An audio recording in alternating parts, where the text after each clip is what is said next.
Bon matin tout le monde, bienvenue dans On jase de chasse de pêche de plein air avec moi-même, Steph Monette. J'espère que vous avez passé une excellente nuit, une excellente journée. C'était le fun hier. Passé une belle veillée hier avec Serge Dapra puis Francis de Chasse et Pêche 2.0. On a parlé d'ours, mais on va revenir là-dessus.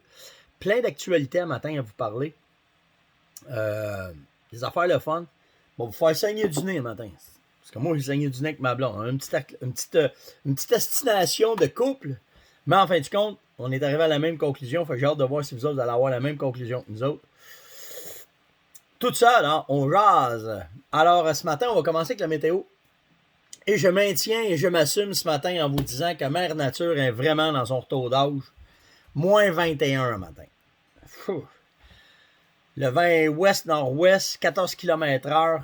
Mais elle est supposée devenir de bonne humeur, Mère Nature, lundi prochain, parce qu'elle est supposée casser, elle va nous envoyer de la chaleur. Donc, Mère Nature est en ménopause solide. Il ne faut pas contrarier. Si ma blonde vient de passer dans la porte, comme je disais ça, tabarouette, vous n'avez pas vu les yeux qu'elle vient de me piquer. Ah! Bon, je me sens un petit peu intimidé, là. La pression 9,89, elle est en montant. La lune est à 50%, dernier quartier. On s'en va vers la lune noire. Le lever du soleil, 6h30, 5h49, le coucher. Le best hunting fishing time, 9h30 à 10h30 ce matin. On va revenir avec les heures là, parce qu'on a bien ri. Bon, on a bien ri, on s'est destiné un peu. Puis en fait, on a réfléchi comme un bon couple. On a réfléchi chacun de notre coin, puis on en est venu à la même conclusion avant de trop s'estiner. Mais à matin, avant d'aller là, hier, Michel Langevin du 104.7 dans l'Outaouais a fait une méchante entrevue avec Jean Larivière. Ceux qui ne connaissent pas Jean Larivière, c'est un vieux routier, un vieux de la vieille, comme on dit chez nous, qui est dans le journaliste plein air, chasse-pêche. Puis Jean, il ne gêne pas de brasser le ministère quand c'est le temps, puis il n'en reste plus des gars de main. Il n'en reste plus, il reste juste Jean. Tous les autres journalistes qu'on a, là, ils ont toute peur de brasser le ministère. Pourquoi? On pourrait en parler très longtemps, mais ils ont toute peur. Fait que il reste des gars comme Jean qui ont vraiment pas peur de dire leur impression, de brasser les ministres, de brasser les fonctionnaires. Puis ça a brassé hier. Puis il y avait, Michel avait reçu aussi le guide Alain Lacroix, parce qu'on parle tout le temps de l'entrevue qui s'est faite avec Michel Langevin, du biologiste, j'oublie son nom. Puis que quand même, le gars était quand même très, très ouvert, très gentil. Puis il a donné son point de vue de biologiste. Mais là, quand t'écoutes Jean, puis Alain Lacroix, le guide là, que Michel a parlé avec, Alain, c'est un gars de terrain, je le connais de réputation. C'est pas un gars que je connais personnellement, mais c'est un gars que dans l'Outaouais, t'entends souvent son nom dans le chevreuil. C'est un gars qui est assidu dans le chevreuil, qui fait une méchante bonne job. Puis c'est tout le temps positif quand t'entends parler d'Alain. Mais hier, là, Alain qui est tout le temps sur le terrain, là, puis que Jean qui est tout le temps dans les statistiques, là, est-ce qu'ils ont enveloppé le ministère? Puis avec raison. Avec raison. Puis là, ben, tu sais, Alain est revenu en disant, quand Monette est venu parler, ben, on a bien vu que lui avec, il n'est pas d'accord. J'ai rien contre les biologistes, là. Puis je suis content qu'il nous parle, mais t'es mieux de t'atteler solide en estimant que tu t'assieds à la table avec nous autres. Je te le dis. Puis je serai pas tout seul, parce que moi, je suis un gars plus terre à terre. Moi, les chiffres, ça m'aide, vous allez voir, vous allez rire, mais je vous parle des heures. Là. Des heures de avancer l'heure, reculer l'heure, vous allez rire de ça, là. Mais par exemple, je pense que j'ai la capacité de mettre ça très rationnel quand je vois de quoi. Puis tu as besoin d'être guéri, tu auras beau me donner les chiffres que tu voudras. Puis tu auras beau essayer de me faire changer d'idée comme tu voudras. Mais si je vois que ça n'a pas d'allure, ton affaire, un, tu vas le savoir. Puis deux, pas sûr que tu vas m'aimer, mais que je te lâche. En tout cas, si tu veux savoir c'est blanc, c'est blanc. Si tu veux savoir c'est noir, mais tu vas le savoir en esthétique, moi. Fait que tout ça pour vous dire que Michel a fait une méchante entrevue avec les gars. C'était vraiment intéressant. Vous avez une chance, allez écouter ça au 104.7, la radio de l'Outaouais. Tapez Michel Langevin, 104.7, vous allez tomber sur l'entrevue. Je suis hier, je pense. Fait que c'est ça. Hey, le changement d'heure. Marc Tremblay m'écrit, Steph, qu'est-ce que tu penses du changement d'heure, mais qu'on commence à chasser le dindon? Change l'heure, le soleil ne changera pas de place, on vient de changer d'heure. Ouais, mais il dit avec le couvre-feu. OK. Fait que là, on s'est mis à se parler, moi et ma blonde, le matin. J'ai dit, Mignon, hein? Le soleil se lève à 6 heures. On avance l'heure. Donc, je vais-tu gagner de la noirceur me rendre à mon spot ou je vais en perdre? Selon la logique du 5 mars de ce matin, on va gagner du temps de noirceur pour aller dans le bois. Je pense. Je ne mettrai pas ma tête là-dessus, mais là, je ne suis pas capable de réfléchir.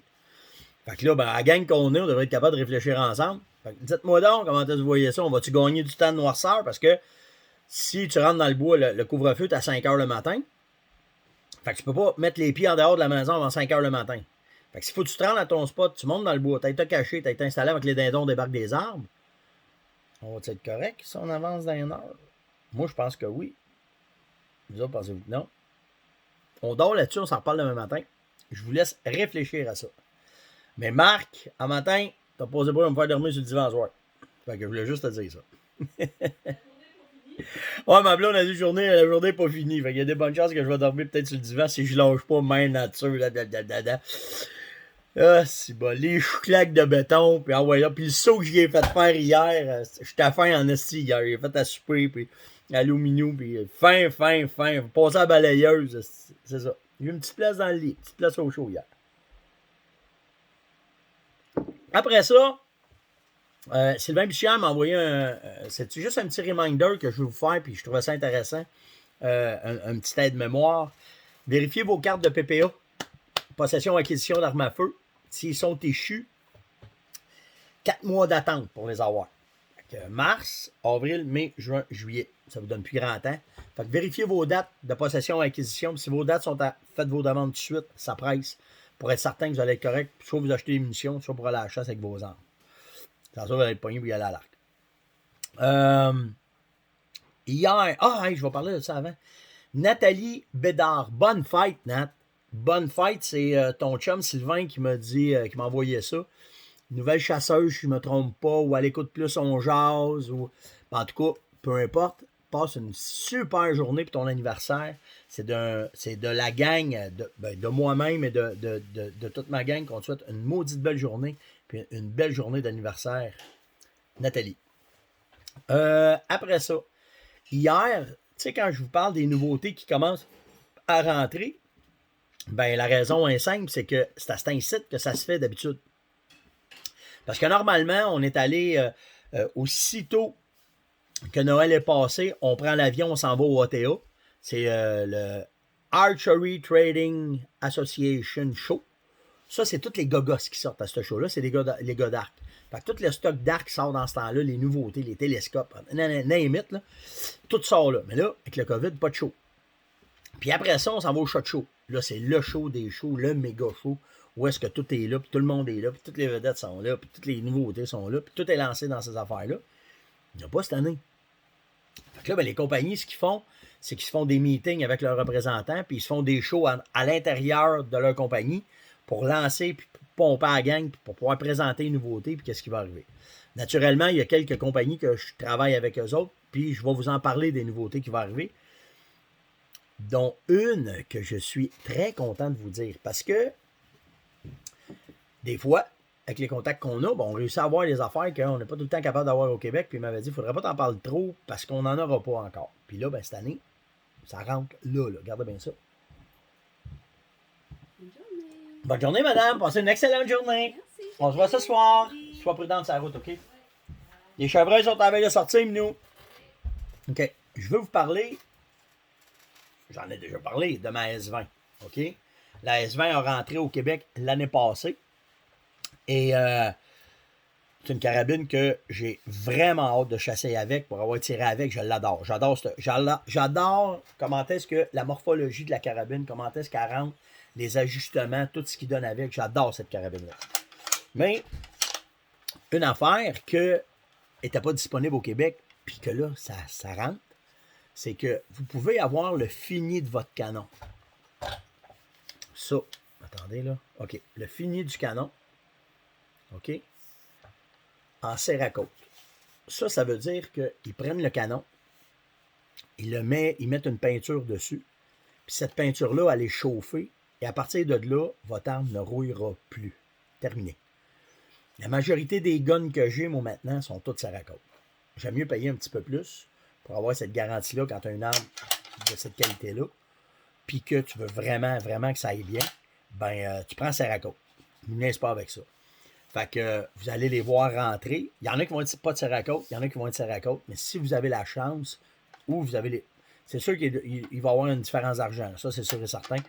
Mais vraiment, cette option-là, c'en est une bonne à avoir dessus. Fait que j'ai bien hâte que vous voyez ça, que vous touchiez à ça. Ils rentrent dans les magasins. Là. Fait que si vous allez dans les magasins, allez les essayer, allez les prendre dans vos mains, allez voir comment est-ce que cette nouvelle S20-là allait. Puis, si vous décidez d'en acheter une, ben allez-y vers le Cerakote. Je vous le dis, là, c'est pas pour rien. Si vous m'a tout sorti mes carabines. Là. Depuis les 10 dernières années, toutes les armes que j'ai achetées sont toutes Cerakotées, toute la gamme. Une belle option pour protéger vos armes. C'est sûr que c'est pas comme avoir une arme. Comment je peux vous dire ça? Tu sais, moi, mes armes, là, c'est des outils. On va vous dire ça de même. Là. OK, c'est fait pour travailler, c'est fait pour chasser. Puis je me priverai pas de passer d'un branche. Parce que c'est sûr que si tu vas te chercher une arme qui est en bois, il y a toute la façon qu'elle est faite, le kit, tu vas y faire bien plus attention. Et moi, la majorité des guns que j'achète sont faits pour me servir, c'est des outils pour faire mes récoltes. Fait que c'est là que tu arrives avec du ultra plus solide, on va dire ça de même. Là. Mais là, tu vas embarquer avec le Cerakote. Après ça, qu'est-ce que j'avais comme question? J'ai parlé de gens, j'ai parlé des nouveautés, PPA. Ah oui! On livre, on commence à livrer. Les commandes rentrent dans les magasins. Là. J'ai eu à peu près, cette semaine, je vous dirais à peu près 20 magasins qui ont été livrés, 20-25 magasins qui ont été livrés. Les Sales, Canadian Tire. Puis de la façon que les livraisons sont faites, c'est qu'on suit la neige. Parce que les gars veulent pas soutenir de l'inventaire trop longtemps. Fait que même les boutiques spécialisées aussi, c'est comme ça. C'est qu'à partir de où est-ce que la neige part en premier, c'est là qu'on livre en premier. Fait que tout ce qui est au sud du fleuve, les commandes rentrent. Là. Fait que les Sales, les Canadian Tire, les BMR, les boutiques Écoton, les boutiques Pro Nature, les indépendants, parce qu'il y en a qui ne sont pas d'un bannière, ils sont indépendants. La Tulipe, ça s'en vient. La Tulipe, là, à part la semaine prochaine, je pense. Fait que là, le stock rentre. Tu sais, quand je vous dis, préparez-vous, quand vous allez voir le stock, attendez pas à la dernière minute. Là, à date, on honore bien les commandes. Parce qu'on s'est pris de bonheur l'année passée. On a commandé de l'over pour les bouteilles, pour les sacs, pour les étiquettes. En tout cas, tout ce qui vient avec, toute la matière première. Mais on ne sait pas comment ça va aller. On ne sait pas comment est-ce que vous allez réagir cette année. Allez-vous être plus dans le bois? Moi, je pense que oui. C'est écœuré d'être de même. On ne sera pas sorti encore du COVID. Fait que même que la neige décolle, vous allez être comme moi, Steve. On va sauter dans le bois. On va au moins aller faire des salines pour passer le temps. Fait que tout le stock rentre présentement. Fait que si vous avez une chance, quand vous allez dans les boutiques, commencez à faire vos stocks pour pouvoir monter vos aménagements de printemps puis faire vos affaires. Mais je voulais vous le dire parce que je trouvais ça sharp là, de voir les trucks arriver. Ça rentre dans les trucks, là, ça part à travers la province. Fait que c'est vraiment sharp. Dan Bergeron m'a demandé, Steph, quand on utilise Vitalmix, est-ce qu'on doit éplucher l'arbre? Ton poteau, tu mets ton bloc, tu mets ton Vitalmix, tu laisses tout couler ça. T'épluches-tu l'arbre? Non. Moi, je n'ai pas le temps de niaiser avec ça. De toute façon, le sel va le faire tout seul. Le bloc, le Vitalmix, la concentration qu'il y a dedans, les orignaux vont venir licher. Casse-toi pas la tête, dans le temps de le dire, il va t'éplucher ton arbre. Puis, moi, je reviens tout le temps avec ça, c'est que souvent, quand on rentre dans le bois, on a un lot à faire. Nous autres, on en fait pas mal. Fait que j'ai pas le temps de me mettre à éplucher un arbre, à perdre mon temps avec ça. Je fais pas ça. Je fais mes trous, je fais mes affaires, mets mon Vitalmix, puis je pars, puis je m'en vais. Fait que, t'es pas obligé d'enlever l'écorce. On va parler de dindon. Ça, quand on commence, on est en mars, avril, on va commencer à embarquer dedans. Michel Poulin m'a demandé quel cadre de localisation que tu fais pour le dindon, pour les trouver. Parce que ce qu'il faut comprendre, c'est que le dindon sauvage,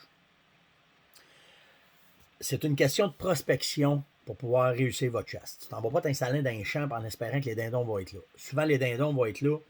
Si tu arrives la veille, ils vont revenir le lendemain. C'est timé comme un chevreuil. Fait que si vous avez des caméras de surveillance, tu peux les installer pour voir où est-ce qu'ils vont passer, où est-ce qu'ils vont aller. Ils sont très, très, très méthodiques, puis c'est un peu son problème au dindon. Si tu es habitué, tu arrives en plein bois, tes croises, ils sont là, mets-toi une marque, tu peux te mettre une caméra là, retourne chasser là le lendemain matin, vers la même heure, tu as des chances qu'ils repassent dans ce temps-là. Parce qu'ils utilisent cette transition-là, qu'on va dire, pour se rendre d'un point A au point B. Ou ce qui est plus dur à chasser, c'est nous autres dans Laurentides. On n'a pas beaucoup de champs, on n'a pas beaucoup de place. Ils vivent dans le bois. Et encore là, c'est la même affaire que le chevreuil. Il faut qu'on trouve le moyen de les attirer, de trouver qu'est-ce qu'ils mangent, de trouver qu'est-ce qu'ils font, les points d'eau. C'est surtout les perchoirs qui vont nous aider. Puis là, ben, tu vas les trouver. Fait que, qu'est-ce que tu fais? C'est qu'en fin de journée, tu vas aller te placer et tu vas les observer. Tu vas essayer de voir où est-ce qu'ils sont. Parce que si dans la dernière heure, tu trouves tes dindons, ils vont être proches de se juquer d'un arbre pour passer la nuit là, parce qu'ils juquent dans les arbres pour ne pas se faire attaquer par les prédateurs. Fait que toute la nuit, ils sont juqués. Le soleil se lève, ils descendent, puis là, ils vont manger, ils commencent à aller manger ou à aller s'accoupler. Fait que ta prospection est hyper importante. Sauf que, des fois, tu ne les vois pas, tu vas les localiser. Fait que pour les localiser, la mode est au hibou, à corneille, parce que il va te répondre, ok? Tu vas l'entendre. Le hibou, la même affaire, il va te répondre. Mais des fois, ça ne marche pas. Ça prend de quoi pour le surprendre? Ça prend de quoi pour lui faire quand il a peur, il se met tout de suite à répondre. Fait que tu vas essayer de trouver des cauls qui sont stridents, ok? Qui vont faire beaucoup de bruit, qui va être aigu. Pour le. Il va se mettre à répondre. Je ne sais pas pourquoi ils font ça aussi, mais c'est ça qu'ils font. Fait que ce que tu essayes de faire, c'est que dans toutes les calls que tu vas acheter pour faire ça t'en prend plusieurs. Parce qu'un matin, il va répondre à Corneille, un autre matin, il ne répondra pas au hibou. Tu ne sais jamais à quoi ils vont répondre. Moi, j'ai trouvé, là, je sais pas, je n'ai même pas été voir un matin sur Internet, mais il y a des calls qui se vendent, je ne sais même pas pourquoi ils les vendent, mais c'est pour le dindon, bien souvent, là, le cri du pain. Un pain? Tu n'as pas de pain dans le bois. Non, on n'a pas de pain. Mais le cri strident que ça fait, ça les fait répondre. Moi, des fois, je les fais répondre en sifflant. Ils vont me répondre. Fait que, tu sais, il faut que tu trouves dans ta veste une coupe de caules que tu vas être capable de les faire répondre. Des fois, là, moi, j'en ai plein dans autour de la maison. Je vais partir, je monte sur le balcon, juste un cri de main. Ils vont me répondre, je suis capable de les localiser. Oups, ils sont en arrière. Oups, ils sont en avant. Puis le matin, ils vont aller me placer, puis je chasse en entour de la maison. Moi. OK? Fait que ton cri de localisation, faut que tu ailles, tu peux y aller, tu évoques le conventionnel, parce que le conventionnel, ils sont habitués, ils vont répondre à ça quand ils sont excités, puis quand c'est bon. Mais plus la saison va avancer, plus ils sont durs à faire répondre, il faut que tu arrives avec de quoi de strident, puis de quoi qu'ils n'ont pas entendu souvent. Des fois, là, je ferme mon truck, si je ferme mon ram, si mon klaxon, poup, ils vont me répondre. C'est parce que c'était Soulon, il l'a surpris.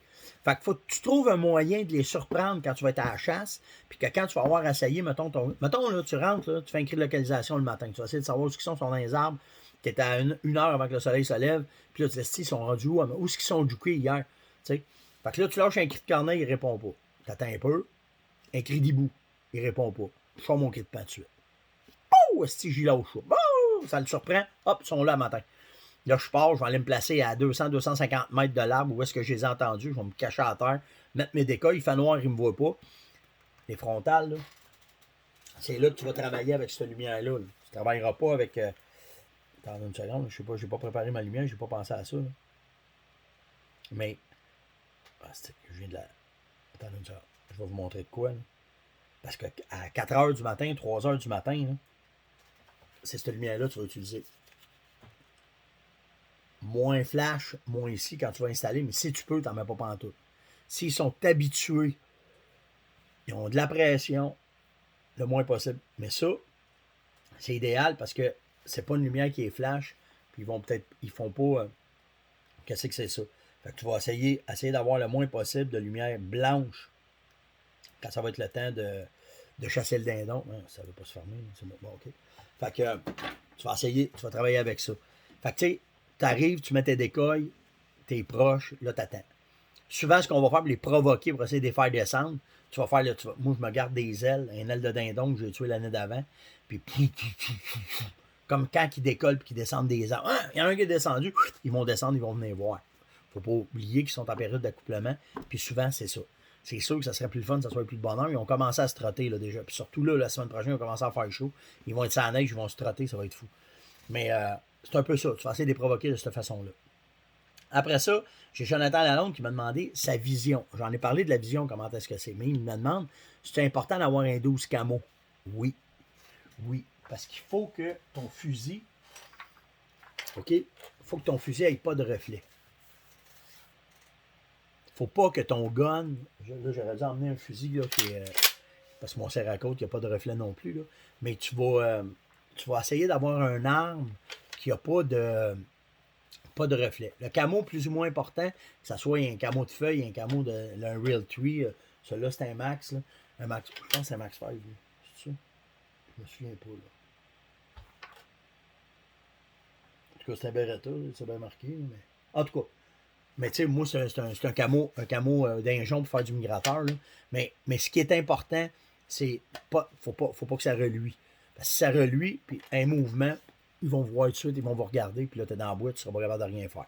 Fait qu'il faut que tu fasses bien attention, puis on est encore chanceux au Québec parce que c'est des dindons qui ne sont pas encore trop éduqués. Mais moi, j'ai vu là, les gars mettre ça ici en camo. Puis ils prennent du maquillage qu'on se met en face, puis ils mettent ça ici sur leur gun, puis ils font la même affaire. Puis ça ici, ça débarque. Puis ça, ici, au bout, ils vont mettre de quoi parce que c'est trop luisant. OK? Parce que je vous le dis, ça a une vision d'enfer. Puis le moindrement, quand tu es placé, tu sais, regarde, je viens de voir, tu sais, ça ici, en dessous, là, ça peut être de quoi, là, quand tu bouges ton fusil, qui va te regarder, puis que ça sera pas bien bon. Fait que, tu sais, faut t'éliminer toutes les raisons qu'un dindon peut te voir en enlevant le luisant, en enlevant le blanc, le bleu, le rouge, les yeux. Je vous le dis, c'est malade comment est-ce que ça vaut. Fait que oui, moi je te dirais, ça va être important si tu vas au dindon. Tu peux y aller avec un 12 normal, tu as du tape que tu peux acheter, que tu vas mettre sur ton fusil. Du tape camouflage qui va enlever le luisant. Mais je te le dis, Joe, t'es mieux d'avoir un fusil qui se camoufle, à l'environnement, parce que ce ne sera pas bien long. À 200, 300, 400 mètres, ils vont te voir, puis tu ne réussiras pas à les approcher pour faire un tir efficace, mais qu'il soit là. On va parler bientôt de patronage. Je vais tout arriver avec ça. Là. Je vais me commander, là, en vous disant ça, je vais me commander des munitions. Puis on va pouvoir parler après ça. Comment patronner, comment bien faire nos affaires. On en a déjà parlé, mais c'est important de revenir à la base. Il faut que vous connaissiez votre fusil au maximum quand vous faites du dindon. Les distances maximum, il faut que vous les connaissiez. Puis moi, vous donner une couple de trucs après ça l'entour de ça. On parlera des appelants aussi. Moi, vous sortir mes appelants. Puis toute la patente. Donc, c'était le jazz de ce matin, du 5 mars. On est vendredi. C'est le week-end. Alors, j'espère que votre journée ne sera pas trop longue. Moi, aujourd'hui, je finirai pas tard, parce que j'ai eu une semaine de fou. Fait que je finis pas tard pour pouvoir profiter, même s'il va faire un petit peu plus froid. On profite de la nature en fait. Je vais aller relever mes caméras de surveillance, je vais aller voir mes salines, qu'est-ce qu'ils ont de l'air. On va faire de la raquette, la croûte va être là, fait qu'on va pouvoir marcher sur la croûte. Parce que la semaine prochaine, si j'y annonce vraiment le temps qu'il annonce, ça sera pas long, que ça va. On ne pourra plus bien se promener dans le bois, les motoneiges vont rester pris. Puis les raquettes, on va pouvoir en faire le matin. Mais ce qui est bon, c'est que je pense, on pourra se le confirmer, mais je pense que le printemps va être hâtif. On va être vite parti, puis on va être vite sur le gazon. Puis là, on va pouvoir profiter de l'été, puis de la pêche, puis de la chasse, puis le kit. Donc, passez une excellente journée. Hey, je vais vous dire que votre gang, on a hâte de voir vos commentaires là, sur le changement d'heure, comment est-ce que vous voyez ça. En tout cas, j'ai donné raison à ma blonde le matin. Passez une bonne journée. On se voit demain. Ciao tout le monde. Attention à vous autres.